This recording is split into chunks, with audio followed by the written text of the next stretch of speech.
Tipo assim, não precisa falar nada, né? Falou tudo. Essa cena final, engolindo a máquina, ótima. É por aí que eu quero sugerir. É interessante como é que esse filme, né?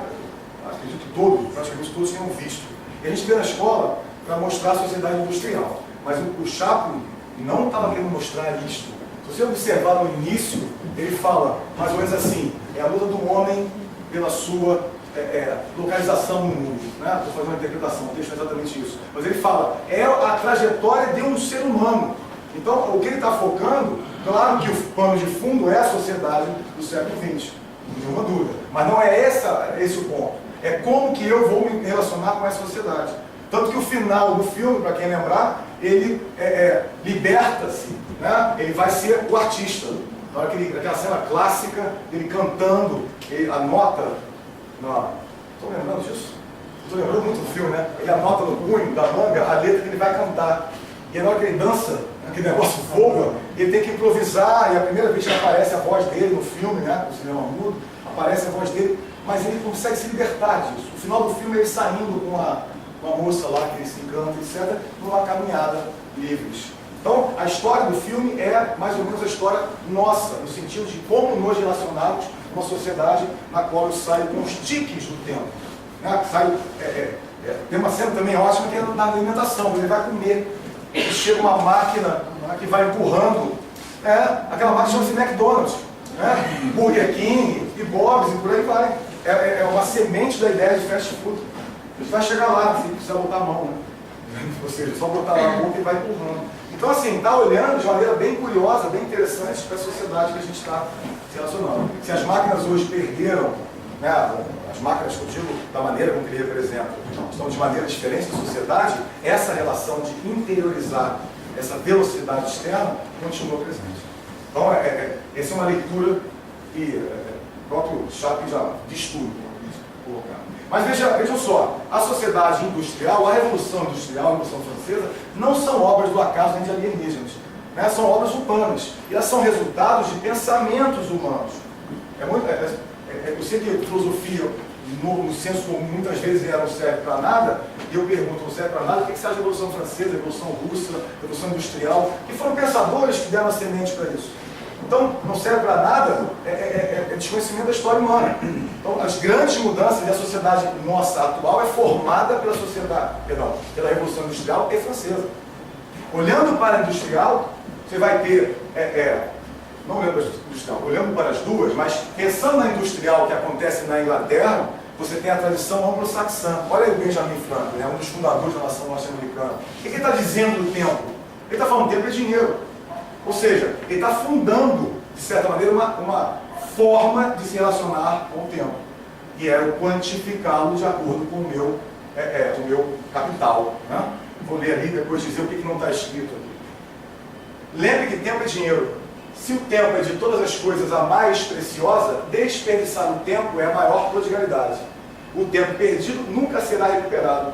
E o que chamamos de tempo bastante sempre se revela insuficiente.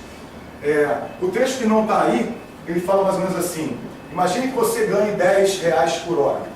Não são 10 reais, mas enfim, R$10 por hora.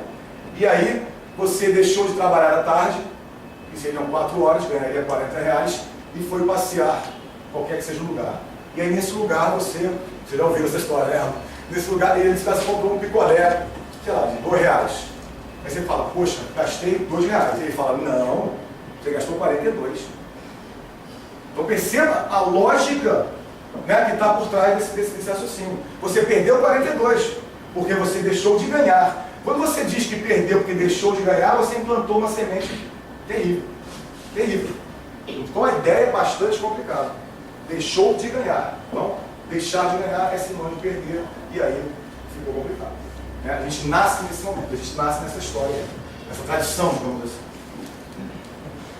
Esse filme, ele mais ou menos mostra isso. Vamos ver a cena, depois eu comento. É um filme contemporâneo. I don't have time to worry about how it happened.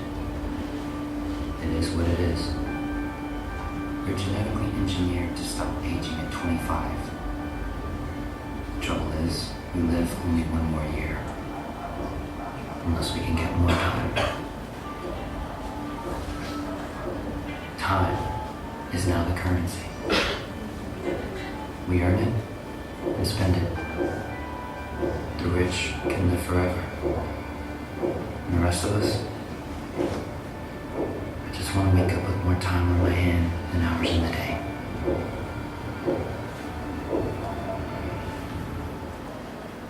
Conhecemos o filme?